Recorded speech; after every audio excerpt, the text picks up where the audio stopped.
Aqui no canal do Bispo Bira, no YouTube, você encontra um conteúdo exclusivo para alimentar a sua fé. A Palavra Amiga do Bispo Macedo. Reuniões ao vivo com o Bispo Bira Fonseca. Testemunhos, ensinamentos, orações e muito mais. Gostou? Então se inscreva hoje no nosso canal e compartilhe os vídeos em suas redes sociais. Ouça agora a Palavra Amiga com o Bispo Macedo.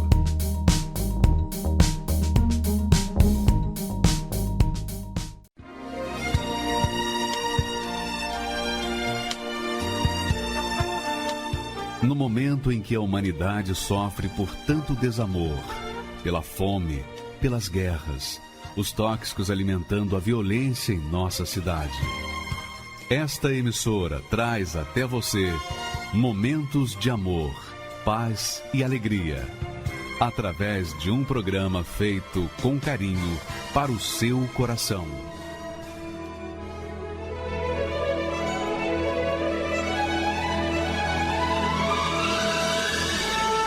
E agora, com você, a Palavra Amiga do Bispo Macedo.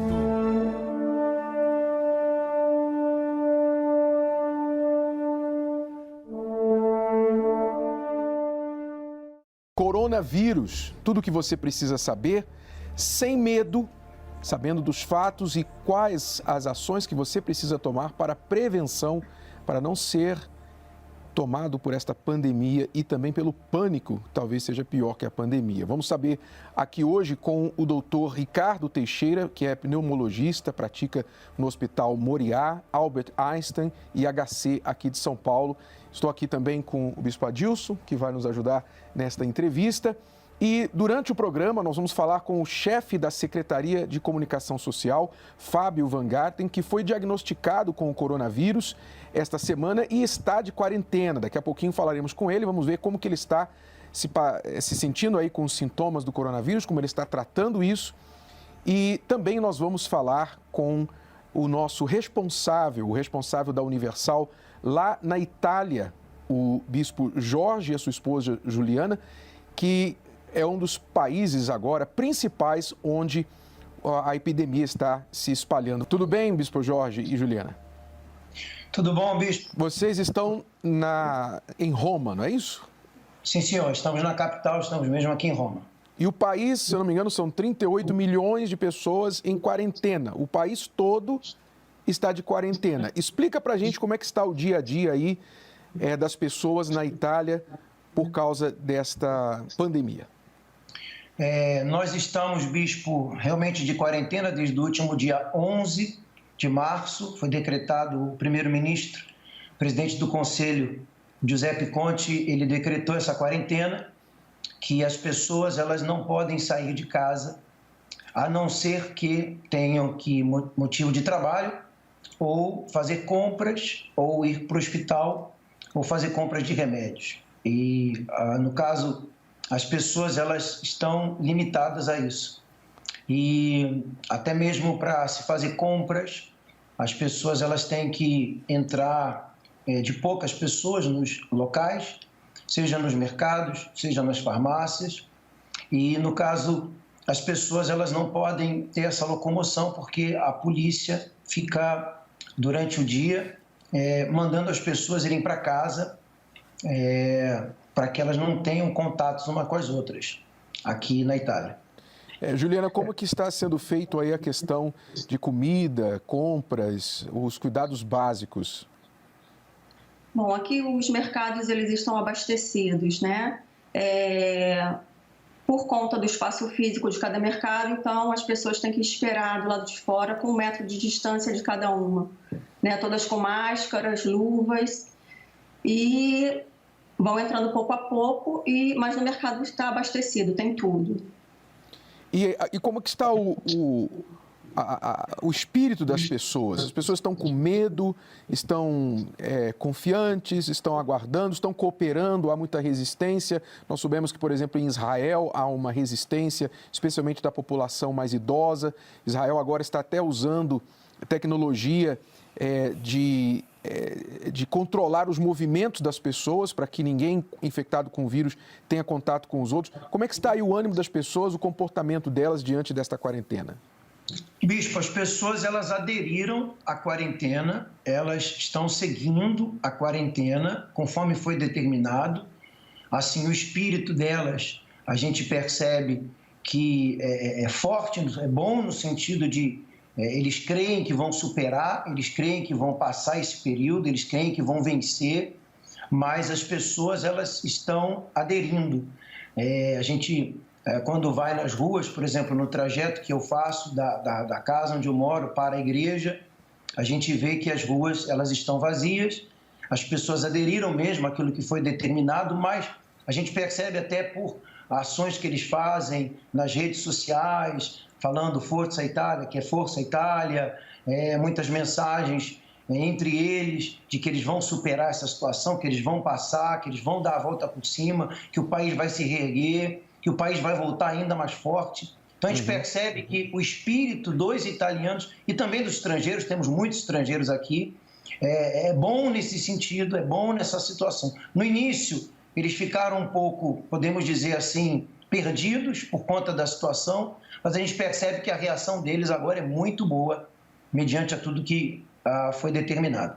A Universal está aí nas principais cidades da Itália. Como que isso está afetando o trabalho da igreja, no caso? As pessoas estão podendo ir à igreja, os pastores estão podendo fazer reunião, continuar com o trabalho. Como que isso está afetando o trabalho da igreja?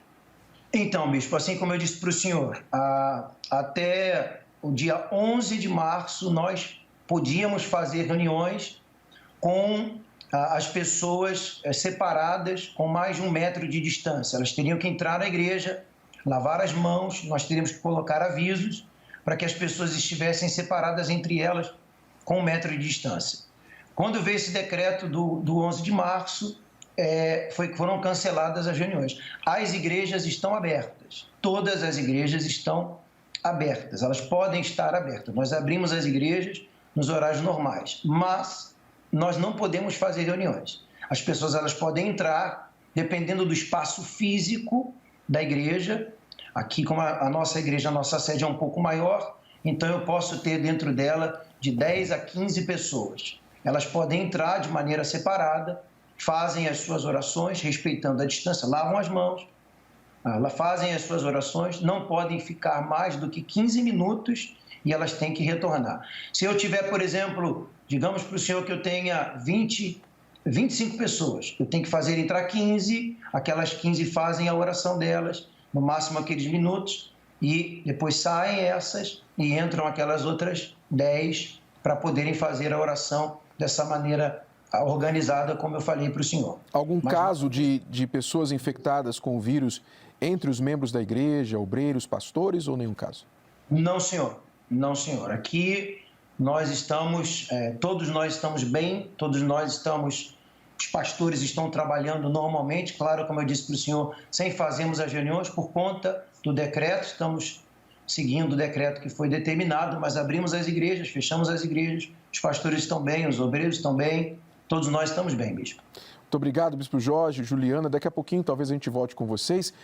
Doutor Ricardo, esta cautela toda, o que está acontecendo na Itália, em vários países agora, muitas cidades, municípios no Brasil também já declararam alguma espécie de limitação, de restrição, de ajuntamento de pessoas e tudo mais. Isso é importante e é justificado? É justificado, sim. Né? A ideia é evitar, na verdade, que tenha o espalhamento do vírus, né? Embora muitas pessoas possam não ter sintomas ou até os sintomas serem leves, como resfriado, né? O que a gente tem que imaginar é que uma porcentagem dessas pessoas, aí vai variar em torno de até 10%, vão ter casos mais graves. Né? E a hora que você segura o vírus, você segura esse espalhamento, você tende a diminuir uma incidência, né, um pico de incidência da doença e um pico de pacientes graves, né, que de certa forma iria poder causar um colapso, a gente imaginar, em saúde, né? Acho que em uma população, por exemplo, São Paulo, que tem 55 milhões de habitantes, o estado de São Paulo é muito parecido, mais ou menos, com o que tem a Itália, né? Se uma porcentagem desses pacientes, uma porcentagem grande, precisasse, por exemplo, de leito de UTI ou de leitos com cuidados mais avançados, talvez não houvesse quantidade para todas as pessoas. Então, é importante que a gente tente evitar o espalhamento da doença exatamente para evitar que algumas pessoas que são mais suscetíveis tenham chances de ter a doença. Quer dizer, a de uma forma grande mais preocupação é que os que necessitarem de cuidados médicos, que são a menor parte dos infectados, não encontrem recursos, leitos de UTI ou outros tratamentos disponíveis por causa do grande número. Exatamente. A ideia é que quando você segura, por exemplo, as crianças, ao contrário do que houve com influenza, em que pegava muito criança e pegava gestantes, pessoas mais jovens, adultos jovens, o Covid, ele tem pego mais pessoas mais velhas, né? Que já têm outras doenças, né? Como hipertensão, diabetes, pneumopatas, cardiopatas, né? Então, aí que é o principal alvo. As crianças e os adultos mais jovens tendem, de certa forma, a ter casos leves, né? Mas o problema é passar para as pessoas que tenham maior risco, né? Eu ouvi alguém perguntar que exatamente porque há poucos casos reportados em crianças. Parece que as crianças têm, não sei se uma imunidade maior ou as pessoas mais idosas têm mais susceptibilidade. E por que, então, que as escolas estão sendo canceladas, as aulas estão sendo canceladas, se as crianças são as de menor risco, digamos assim? Porque as crianças... Bom, todo mundo que tem filho pequeno já teve essa experiência, né? De numa classe, uma criança está com uma doença, daí no dia seguinte todos os coleguinhas estão e no final da semana os pais todos daquela classe, alguns têm sintomas, né? Então, assim... A propagação entre as crianças acaba sendo muito rápida. Eles têm um contato muito, né? Imagina a criança pega um brinquedo, pega com outro. Mesmo crianças mais velhas, eles têm um contato corporal maior e de proximidade. Então, a chance de você ter a distribuição de vírus, né, dentro do ambiente escolar, ela é muito frequente, é muito fácil, né? Se a gente extrapolar que essa criança vai voltar para casa, poder passar para os pais vão trabalhar, podem passar para outras pessoas do trabalho, né? E principalmente, né, esse que é o grande problema para os avós, por exemplo, né, que seria a população de maior risco, né? Então isso justifica exatamente a gente ter esse controle, principalmente com as escolas. Elas podem ser portadoras, ainda que não sofram tantos sintomas. Elas podem ter do vírus com sintomas mais leves e passar para outras pessoas também. Ok. O senhor tem um diagrama aí? Um gráfico, né? Um gráfico. Eu queria que mostrasse o gráfico agora e o doutor vai explicar, não sei se dá para aumentar um pouco isso, mas... Então, na verdade, assim, esse gráfico, a gente tem 3 curvas. Tem uma curva maior, que é uma curva que tem uma ascensão mais rápida, que seria o comportamento da doença caso você não tivesse todos os cuidados de contenção que a gente tem, né? Então, teria... A hora que você começa a ter a ascensão da curva, que é essa curva mais escura, ela é rápida, né, com aumento exponencial em progressão geométrica dos casos de doença. A curva vermelha ali, no caso, mais alta. A mais alta é vermelha. A gente tem uma outra curva, que acho que é uma curva que para mim é como se fosse um violeta, que é uma curva em que você tem os cuidados, mas sem essa adequação de um pouco de confinamento, como a gente está dizendo, né? Em que você tem uma diminuição, né, desse pico, você consegue controlar, né? Que é o que a gente quer. Na verdade, desculpa, essa violeta é o que a gente quer, que você consiga controlar da forma adequada. Então, você diminui, de uma certa forma, verdadeiramente os casos. E aquela outra curva que a gente tem, que tem a mais tardia, quando você não tem esse confinamento adequado, quando você não tem esses cuidados maiores, você até pode reduzir numa fase inicial, mas você tem um pico tardio. Ou seja, que é azul ali. Que é essa azul, exatamente. Então, você, na verdade, posterga o problema, mas você vai ter um pico secundário. Então, o que está tentando evitar exatamente é isso, ter essa curva menor, mais achatada e sem esse refluxo, né, essa segunda onda tardia. O melhor cenário seria o que, então, Seria doutor? esse violeta. Ok, esse violeta. Quer dizer, não um pico não muito grande e estender o quanto mais possível para que não haja nem o pico e nem que haja uma volta depois da epidemia. Exatamente. Agora, doutor, no começo, quando as primeiras notícias começaram a chegar, um dos questionamentos que eu tive foi o seguinte: a informação que a gente recebeu é que, comparado a outros vírus, ele tem baixa letalidade. Por que com esse vírus, com o coronavírus, por que os governos do mundo entraram nesse pânico? Se a letalidade é menor, o que fez com que todos tivessem essa mobilização e a preocupação é maior com outros de letalidade menor? Acho que a primeira resposta disso é que foi uma coisa nova, né? Então, assim, quando ele surgiu na China, ele surgiu de uma maneira que, bom, foi inesperado. Na verdade, ele surgiu no final do ano passado, já em outubro, já existiam alguns relatos de casos virais que não estavam muito bem explicados, e aí tinha o contexto que era outono e inverno, eventualmente fosse algum vírus mais comum, mas que estava se comportando de uma forma um pouco diferente, né? E, principalmente na população mais idosa, acabava tendo uma ação mais importante, mais letal do que se imaginava. Então, essa foi a ideia. Quando eles perceberam isso, foi no final do ano passado, né? E no começo desse ano, já quando eles declararam para o mundo, já estava numa fase em que o número de pessoas infectadas era muito alto, né? Ele veio de uma forma diferente, né? É um vírus novo que ninguém entende muito bem ainda como é que é o comportamento dele, né? Ele é de uma família que deu muito problema no começo desse século, né? Em 2002 houve a SARS-1, né? Que também pegou o Oriente e que teve uma mortalidade maior. Teve outro primo desse vírus, que seria o MERS, que pegou o Oriente Médio, né? No final, acho que foi um pouco antes do influenza, e que teve uma mortalidade bem alta. Então, assim, por ser uma família de vírus que houve problemas, chamou-se muito a atenção. E esse comportamento um pouco diferente dele, principalmente em relação à população mais idosa. E o fato desse vírus ser um vírus que se espalha com uma facilidade grande, e uma pessoa infectada pode infectar de 2,5 a 5 pessoas, chamou a atenção, né? E como foi uma região específica da China, que teve, não foi a China como um todo, mas foi a província de Wuhan, na verdade acabou-se tendo até um estudo populacional em relação a esse vírus, né? Então acho que é aí que chamou muito a atenção. E o tratamento também tem que ser diferente das outras? Isso? Vamos lá, o tratamento, por exemplo, em relação à influenza. O influenza, ele tem vacina e tem medicação, né? Que é o oseltamivir ou Tamiflu, que é o nome mais comum comercial. No caso do Covid, né, esse vírus ele não tem ainda nem a vacina, nem um tratamento específico. Parece que ele compartilha algumas, dentro da sua estrutura, algumas partes que são parecidas, por exemplo, com o vírus da AIDS.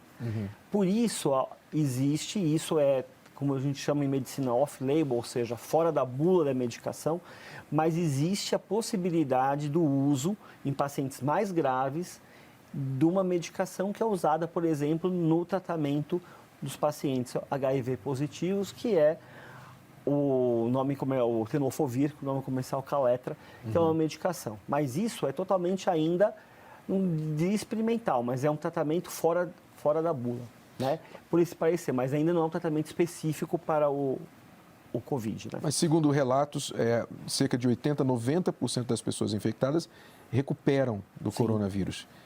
Estão recuperando por si só, pela imunidade? Sim, por si só, né? Assim, 80%, 90% dos casos são casos tranquilos. O paciente vai ter um resfriado, um quadro, às vezes um pouco de febre, um resfriado um pouquinho mais forte, né? O que a gente está falando é da minoria dos pacientes, né? Que são os pacientes que necessitam de acompanhamento médico, né? E esses pacientes, eventualmente, podem se usar de algumas medicações, ainda não são medicações específicas, mas existem relatos que possam ajudar na sua evolução. Ou seja, se chega um paciente agora no hospital e testa positivo, ele sai de lá com que receita? O que ele leva para casa?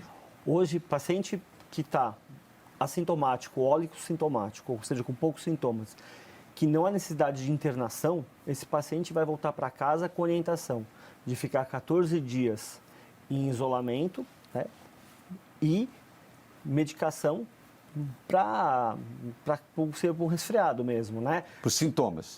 Paracetamol, dipirona, né? Se ele faz uso de inalação.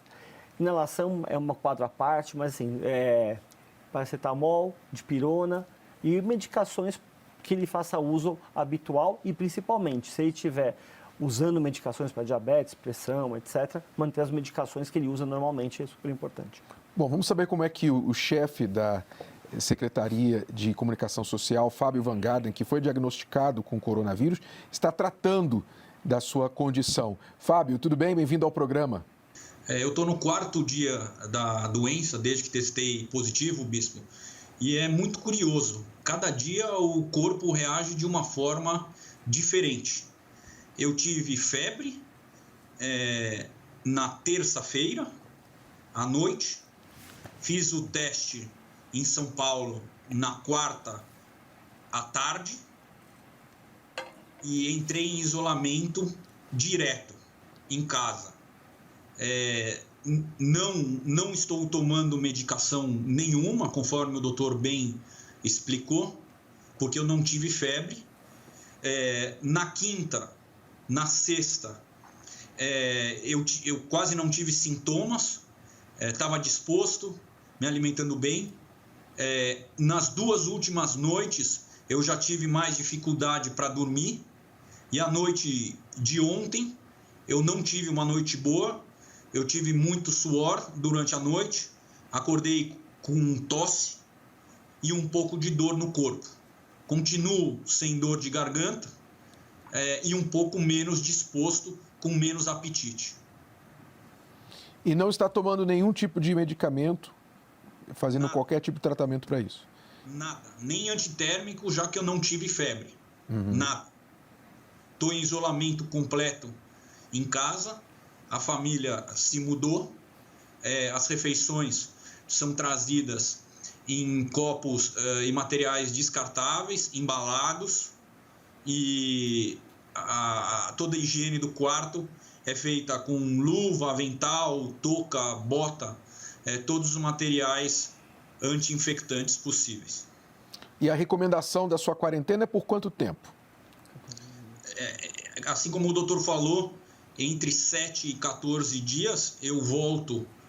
Não sei se é necessário testar de novo, mas sumindo os sintomas, provavelmente eu saio da quarentena sem nenhuma precipitação. Eu estou no 4º dia, terminando o 4º dia após o teste, o 5º dia desde que eu tive o primeiro sintoma de febre, e devo ficar pelo menos mais 7 dias em isolamento aqui em casa em São Paulo.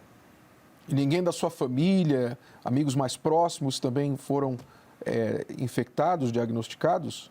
Então, todos que moram aqui em casa fizeram o teste na quinta, eu fiz o teste na quarta, e todos testaram negativo até o presente momento. Que ótimo. Com relação aos membros, tanto da comitiva presidencial, como também os que não estavam na comitiva presidencial, mas que participaram de parte dos eventos em Miami, muitos foram contaminados. O presidente Trump fez o teste, acho que nos últimos 2 dias, se não me engano, e também foi dado negativo. O presidente Bolsonaro também reportou negativo, mas muitos que estavam lá já foram diagnosticados também com coronavírus. Sim, a gente teve o caso, o meu da SECOM, o meu secretário adjunto, que também não estava na comitiva, mas como ele mora em Miami com a família, também testou positivo. O chefe do cerimonial do Palácio do Planalto, eu soube hoje, que também testou positivo. O embaixador Nestor Foster, do Brasil nos Estados Unidos, testou positivo. A advogada do partido do presidente, Aliança, também testou positivo. Empresários que acompanharam o evento na terça-feira também testaram positivo. O prefeito de Miami, que a gente nem teve contato, também testou positivo. Quer dizer, o contágio realmente é fácil e rápido, né? Como o doutor estava falando. Doutor, há risco de reinfecção quando a pessoa se cura do coronavírus? Ela pode realmente adquirir novamente o vírus? A princípio não, mas a gente tem 2 casos relatados na China de uma segunda infecção. Então, o que a gente não sabe eventualmente se nesse caso houve alguma mutação do vírus que facilitou ter uma segunda infecção. Mas de certa forma, assim como uma grande parte das doenças, né, uma vez que você tem a doença, que você faça um anticorpo, você, de certa forma, você está imune àquela doença e não vai ter a reinfecção. Ok. Eu queria, desculpa, fazer uma pergunta ao Por secretário. Certamente o senhor já teve outras gripes, ou sintomas de gripe. Se comparados os sintomas, aquilo que o senhor está sentindo agora, a pior gripe que o senhor já teve, em nível mais elevado, abaixo, o que o senhor pode dizer disso? Muito boa pergunta, Bispo. Muito boa pergunta. Comparado com a pior gripe que eu já tive, o coronavírus é mais leve. É mais leve. Resta saber quanto tempo o coronavírus vai perdurar dentro do meu organismo. Mas comparando a pior gripe com os sintomas que eu tenho hoje, o coronavírus perde de uma gripe mais intensa. Eu acho que isso é importante para tranquilizar as pessoas também. E é o que é o esperado, né? Que a maior parte das pessoas seja um quadro mais leve do que uma gripe mesmo, que é o caso lá do vírus do influenza, que é um vírus que derruba muito rápido o paciente, né? Ok, secretário, muito obrigado pela participação. Alguma coisa mais a acrescentar? Eu acho que vale a pena, Bispo, o senhor que é um mestre em tratar do psicológico das pessoas, é muito complicado o isolamento. Então, vale a pena as pessoas terem a Bíblia, terem uma boa leitura, terem um bom apoio, porque, de fato, a orientação médica reza um isolamento completo entre 7 e 14 dias. E ficar afastado da família, sozinho, trancado num quarto, entre 7 e 14 dias, é necessário ter a cabeça bem no lugar. Ok. Bom, melhoras. Obrigado. Creio que você vai sair dessa e vai estar mais forte, imunizado. Muito obrigado. Boa noite. Bom? Muito obrigado pela participação. Secretário da Comunicação Social, chefe da Secretaria de Comunicação Social, Fábio Van Garden, infectado com coronavírus 4 dias atrás, está aí em quarentena. Eu tenho aqui uma pergunta, doutor, pelo Facebook, da Rosângela Costa, de Juiz de Fora. Ela diz assim: é mito ou verdade que o vinagre é mais qualificado do que o álcool gel na asepsia das mãos? É mito. É mito? É mito, né? Assim, acho que o álcool gel, ele é indicado, né? Assim, lavar a mão com água e sabão também é muito indicado, né? Então, assim, o que a gente tem, existem vários estudos que comparam lavar a mão com álcool gel, e o álcool gel, tem a mesma eficácia, né? A não ser que você tenha alguma sujeira aparente, aí tem que lavar a mão realmente com água e sabão. Mas lavar direito a mão, seja de uma maneira, né, correta, na pia, com água, sabonete, etc., e álcool gel, são as maneiras indicadas. Como o álcool gel é mais prático, né? Quando você consegue achar, hoje em dia, teve esse problema que está sumindo das prateleiras, mas assim, ele é mais prático porque você carrega na bolsa, né, na maleta, tudo é fácil carregar, e é mais prático, você põe logo, seca, né? Ele é mais usado, mas é ou álcool gel ou lavar a mão com água e sabão. Só que assim, o que a gente fala não é exatamente só pegar e colocar rapidinho, né? Tem todo um passo, um processo correto de lavagem de mãos para você poder estar realmente, né? O tempo, eu ouvi na rádio, eu achei que é muito interessante para explicar para as crianças, por exemplo, que o tempo certo de lavar a mão com álcool gel é o tempo de cantar o parabéns para você. Então, se a criança conseguir cantar o parabéns para você, ficcionando e lavando as mãos, é o tempo correto de lavagem. Cerca de 20 segundos eu ouvi, parece. Mais ou menos. Por aí. Desculpa, e de quanto em quanto tempo? Porque eu estive no aeroporto essa semana, sexta-feira, e eu reparei que tinha um rapaz com máscara na fila e toda hora ele colocava o álcool em gel e fazia assim, além da máscara. Eu vi que ele estava bem, estava em pânico. Assim, na prática, qual é o grande problema? A gente tem mania E isso é uma forma involuntária e subconsciente de ficar colocando, às vezes, a mão no nariz, no olho, na boca, etc. E a gente põe a mão nos lugares. Então, se eu estou com o coronavírus ou com influenza, com qualquer um desses vírus respiratórios, tuço, quem quiser, ou estou com secreção nasal, coço o nariz, põe a mão aqui. E vem outra pessoa, depois de um tempo, e põe a mão aqui, né? Esses vírus, às vezes, duram 12 horas, 24 horas, conforme os vírus no ambiente. Ele pega, põe a mão aqui, põe a mão no nariz ou na mão na boca, ele pode pegar a doença. Né? Então, acho que está mais ligado ao que a pessoa faz do que ao tempo. Exatamente. Onde ela vai, onde ela toca. Corrimão, por exemplo.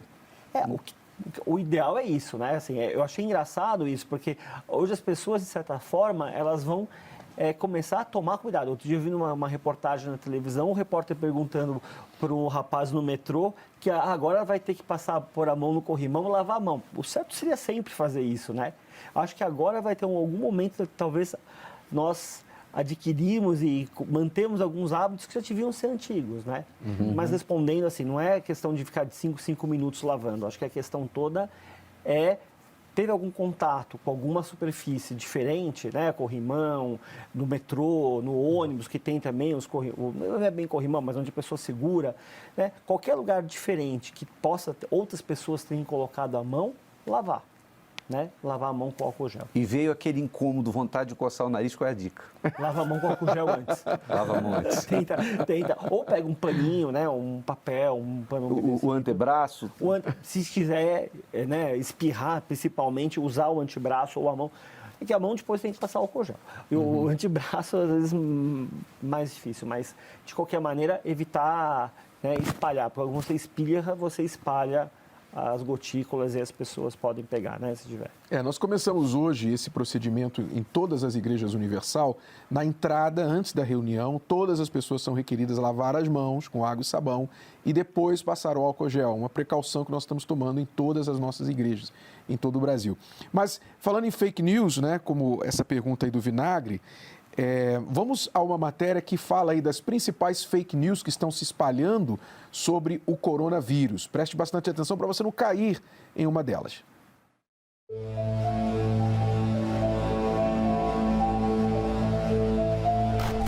A rede de TV Fox News divulgou sexta-feira que o presidente Jair Bolsonaro estaria com o coronavírus, mas a notícia é falsa.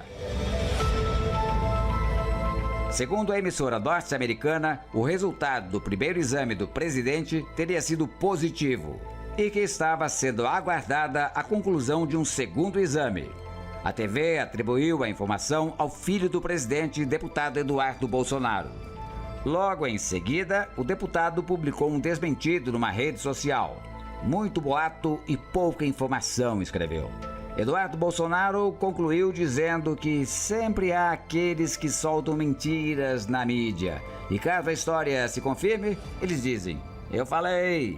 Caso contrário, será só mais uma fake news para conta. No Irã, 40 pessoas morreram em consequência de beber álcool usado para limpeza ou bebidas contrabandeadas. O país, de regime muçulmano xiita, proíbe o uso de bebidas alcoólicas pela população. Na Índia, chega a ser bizarra a fake news divulgada por uma deputada do partido do primeiro-ministro. Ela foi criticada por médicos e políticos por ter declarado a jornalistas que a urina de vaca e estrume poderiam ser usados para curar a doença do coronavírus.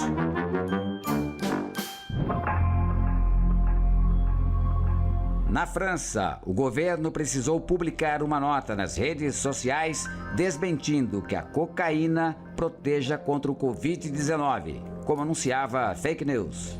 A mensagem oficial alertou: a cocaína é uma droga viciante que causa efeitos colaterais sérios. Na Itália, o segundo país mais afetado no mundo pelo coronavírus, atrás só da China, as fake news foram usadas para dar um golpe. Nas ruas de várias cidades foram distribuídos folhetos que anunciavam uma vacina à venda na Suíça. Os interessados deveriam depositar 50 euros num banco suíço, o equivalente a R$ 270. No Brasil, políticos também espalharam fake news. Foi publicada numa rede social que a China já estaria usando uma vacina para deter o vírus. Mas a vacina não existe. Mais tarde, um dos políticos voltou às redes sociais e admitiu que o medicamento não era vacina, mas sim um antiviral já usado para o tratamento de outras doenças. O medicamento está sendo usado agora na China contra alguns dos sintomas do novo coronavírus.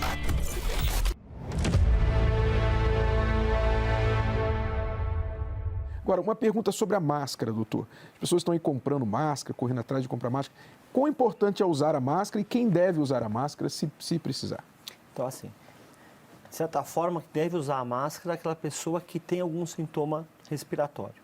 Então, se a pessoa... Bom, em primeiro lugar, hoje em dia, se a pessoa está com sintoma respiratório, a melhor indicação é que ela não fique circulando, que ela tente ficar ao máximo possível restrita em casa. Agora, se essa pessoa vai, por exemplo, procurar um serviço médico, o ideal é que assim que ela chega, ela no hospital, no pronto-socorro, onde ela for, ela coloque a máscara para, de certa forma, já se evitar o contágio para outras pessoas.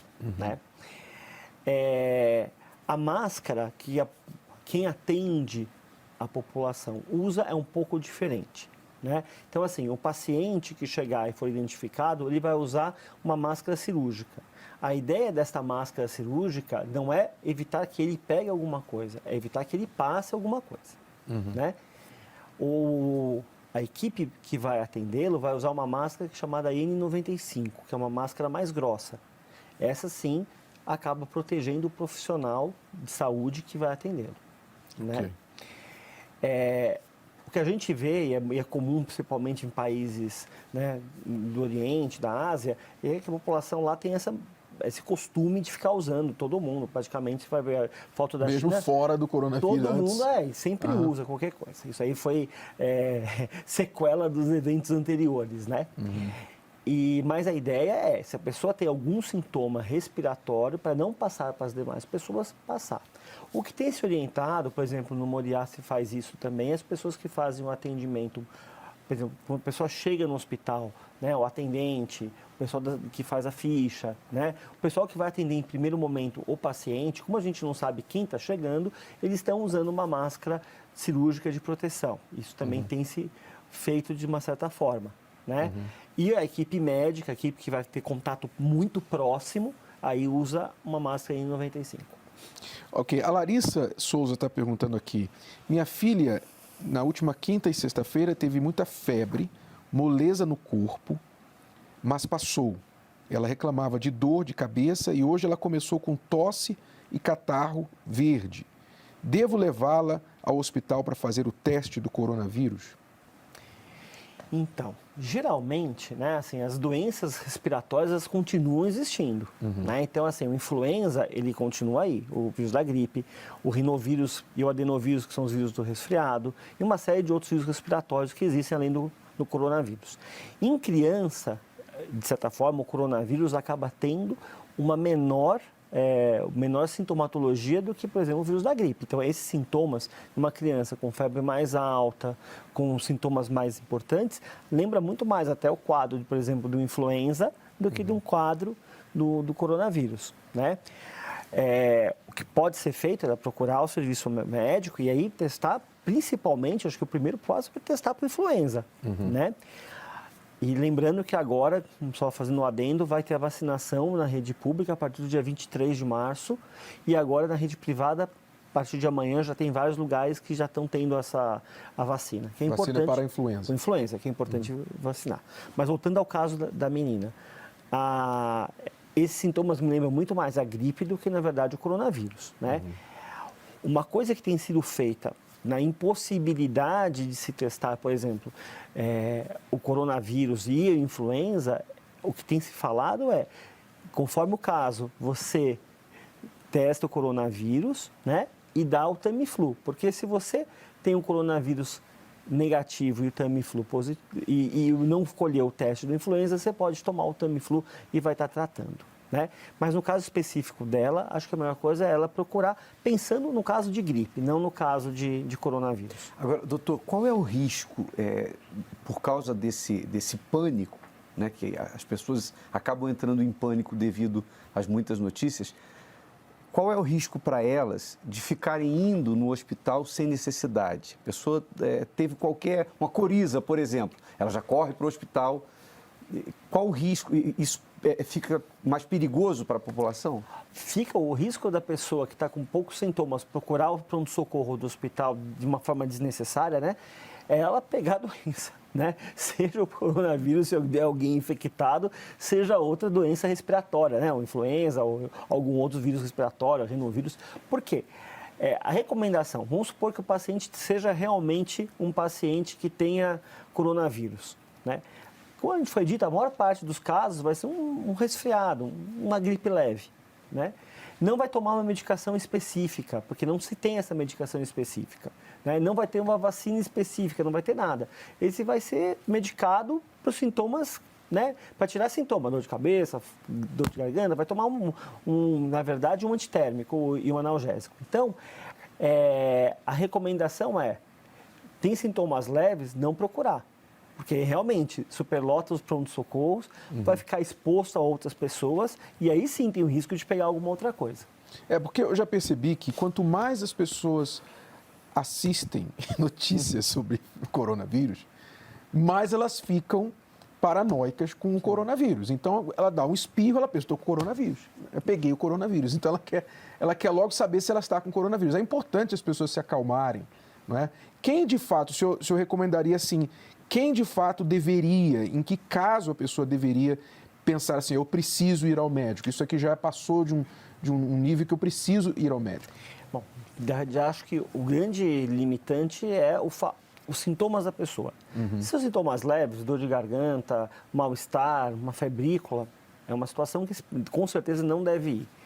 Se começa a ter sintomas, por exemplo, de uma febre mais alta mantida, um quadro respiratório, principalmente, esse vírus tende a ser sintomas respiratórios importantes, então começa a ter falta de ar, né? O paciente começa a se sentir muito cansado para fazer suas atividades de uma forma desproporcional, esse paciente sim deve ir procurar o serviço médico, né? Okay. Atenção a alguns casos, por exemplo, paciente pneumopata que já tem esses sintomas, muitas vezes, né? Paciente que tem um ADPOC, um enfisematoso, um asmático grave, que já tem esses sintomas. É um paciente de risco. Então, assim, o ideal é você começar a sentir sintomas, né? Tem um quadro infeccioso que está piorando muito o seu quadro de base, né? Ele deve procurar o seu médico ou procurar o serviço médico. Cardiopatas também, né? Esse vírus pega um pouquinho, né? A gente tem uma incidência um pouco maior de miocardite do que, por exemplo, no vírus da influenza. Então, também tem que tomar um pouquinho de cuidado. Nós temos duas perguntas interessantes aqui. Uma é sobre qual produto lavar as mãos. Tem algum produto específico que é mais eficaz no lavar as mãos? Diferença entre lavar as mãos com sabão ou com sabonete? Se é um sabão sem perfume, pode ser qualquer sabão? Não tem diferença? Qualquer sabão. Né? E lavar por pelo menos 20 segundos. O ideal é lavar 20 segundos, né, entre os dedos, né? Lavar o antebraço também, né? Senão a gente lava a mão, mas eventualmente aqui está infectado. Então, o ideal é lavar a mão e o antebraço também por 20 segundos. E outra pergunta aqui. Existe alguma forma de fortalecer a imunidade do corpo para não ter o contágio do Covid-19? Pelo depoimento do secretário, observamos que quase todos testaram positivo, o que denota um contágio muito rápido e indistinto.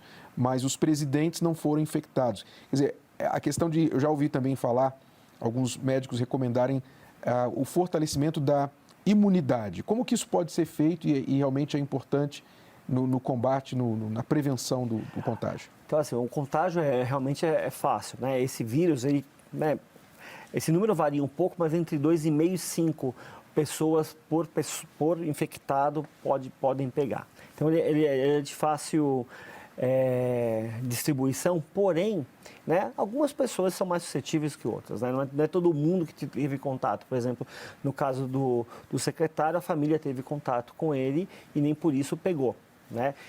também depende da fase em que a pessoa está, né? Talvez no caso dele, o contato da família foi numa fase ainda que ele tinha pouco... O vírus, a viremia, que é a quantidade de vírus dentro da pessoa, também ela faz a curva exponencial. Numa fase inicial, a quantidade de vírus é baixa, então ela passa pouco. A hora que você pega e você tem um aumento desse vírus no corpo, você passa mais, né? Então, tem essas questões todas. Em relação à imunidade. Quem tem algum problema de imunidade, né, são os imunossuprimidos, os transplantados, as pessoas que são HIV positivo, as pessoas que têm alguma imunodeficiência primária, né? De certa forma, os diabéticos podem ser considerados também como imunossuprimidos, eles têm um risco maior. Então, isso são fatores de risco. Então, são as pessoas idosas, pessoas que têm comorbidades, né, e pessoas imunossuprimidas. São um grande fator de risco para esse problema. Então, elas têm que tomar muito cuidado e entrar em contato com a equipe médica que acompanha, né, de certa forma, se orientar bem.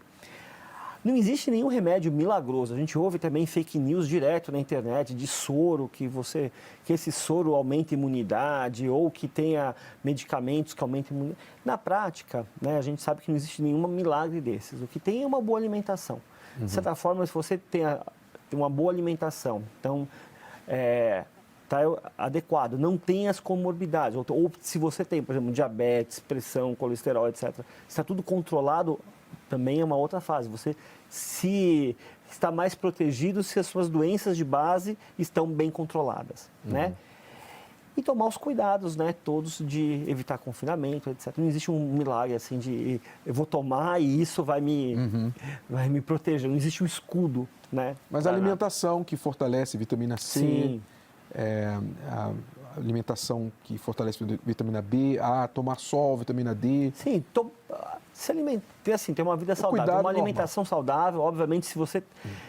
No dia a dia, a gente acaba tendo uma alimentação ruim, muitas vezes, né? Pela pressa, etc., acaba não tendo uma alimentação adequada. Se por acaso existe alguma deficiência, aí sim, tomar vitamina C, vitamina B, D, etc., assim, se houver uma deficiência muito grande na alimentação. Doutor, o senhor acha que a mídia está incitando pânico ou é justificado? Eu acho que os cuidados são justificados, né? Assim, acho que as medidas estão sendo corretas. Como a gente mostrou naquele gráfico, né? De certa forma, você tem um certo confinamento de grandes, né? Evitar jogos, eventos esportivos, eventos de shows, né? Grandes aglomerações. Então, tudo isso é justificado, né? O que não pode haver é pânico. Se a gente fizer tudo certo, se as pessoas, cada um fizer a sua parte, que é tomar os cuidados, lavar a mão, então com álcool gel, etc. Se você está com sintomas respiratórios, também evitar ir trabalhar e passar para outras pessoas, né? Quando vai no médico, usar máscara se você está com sintomas, né? Se você fizer, cada um fizer a sua parte, de certa forma a tendência é que diminua esse problema. Mas é potencial, né? Assim, é difícil a gente copiar os modelos, né? A China foi diferente do que aconteceu na Itália, né? Um dos fatores que se tentou falar, talvez, é que na Itália tem uma população idosa maior, por isso que a mortalidade na Itália foi maior do que na China, né? Então, assim, não dá para a gente prever 100% como vai ser no Brasil. A gente copiou. Agora, uma vantagem é que aqui a gente anteveio um pouco os problemas, né? Está se tomando as medidas e tomando os cuidados muito antes, né? Já vai fazer quase um mês desde que aquela leva de brasileiros veio de Wuhan para cá, né? Foram buscar lá. E de lá para cá, as medidas de controle, de cuidado, o Ministério da Saúde tem ficado bastante em cima e todos os hospitais, todos os serviços de saúde têm tentado se precaver para esses problemas. Então, acho que talvez isso seja uma coisa positiva em relação a gente. No Brasil, se eu não me engano, os últimos números são 170 infectados, nenhuma morte. Nenhuma morte ainda. Graças a Deus. Esperamos que continue assim. Nós temos a opinião de uma paramédica brasileira lá na Inglaterra, lá no Reino Unido, e ela postou um vídeo e nós vamos ouvir o que ela tem a dizer e também pedir as opiniões aqui do doutor. Vamos acompanhar. Meu nome é Priscila e sou paramédica aqui em Londres e vou fazer um vídeo muito rápido porque eu não aguento mais ouvir falar do tal do coronavírus. Não aguento mais ver as pessoas entrando em pânico como se o mundo fosse acabar. Então, antes de vocês ouvirem a minha opinião paramédica sobre o assunto, eu escrevi aqui uns fatos que eu tirei do World Health Organization, que é um website científico com todas as informações corretas. Então vamos lá. 80,9%, tá? 80,9% das pessoas que têm coronavírus não passa mais do que uma gripe normal. É bem ameno, a pessoa fica em casa, fica com aquela tosse, sentindo um pouco mal, como se fosse uma gripe, e melhora, tá? 13,8% as pessoas têm que ir para o hospital, porque a gripe talvez tenha virado uma pneumonia e precisa de um tratamento no hospital. 4,7% as pessoas vão ficar em tratamento intensivo, pois a pneumonia está bem perigosa, tá ok? Então esses são fatos, não é minha opinião, é fato, ok? Dessas porcentagens que eu acabei de te falar, 56,6% já se recuperaram. De todas as pessoas que tiveram coronavírus, 56,6% estão super bem, como se nada tivesse acontecido, sem sequela também, tá? 40% ainda estão com a corona, tá ok? Então ainda não se sabe ainda quando que elas vão se recuperar, mas ainda estão doentes. 3,5% morreram com a corona. Mas quais são as pessoas mais afetadas? A gente já sabe agora que as crianças não são afetadas pela corona e quando pegam corona tendem a melhorar rápido, tá? Então são as pessoas idosas, principalmente as pessoas de mais de 80 anos. A maioria das mortes que eu te falei aqui, ó, 3,5%, foram nessa faixa etária, tá? Apenas 0,9% foram pessoas mais jovens, né? Então tá, se são as pessoas mais velhas, né? Começa com a pior fase é 80%. Quem tiver mais de 80 anos são as pessoas mais com risco. Mas não são qualquer idosos que vão vir a falecer. São as pessoas, a maioria das pessoas que apresentam sintomas de outras doenças. Por exemplo, sistema cardiovascular, já teve um ataque cardíaco, tem uma insuficiência cardíaca, já tem um problema ali, né? Essas pessoas estão em risco. Pessoas que têm uma diabetes, principalmente diabetes descontrolada, né? Pessoas que têm problema crônico de respiração, tipo o que a gente chama aqui de COPD, enfisema pulmonar. Pessoas que têm blood pressure, pressão alta, muito, muito alta. Não é um pouquinho alta, não. São pessoas que têm uma pressão muito alta constantemente. E pessoas, alguns casos, mas também foi bem pequeno, de pessoas que tinham câncer, que não conseguiram sobreviver à corona. Mas, gente, é uma porcentagem muito, muito pequena, tá? Então, assim, os números, isso aqui é fato. Isso aqui eu tirei do World Health Organization.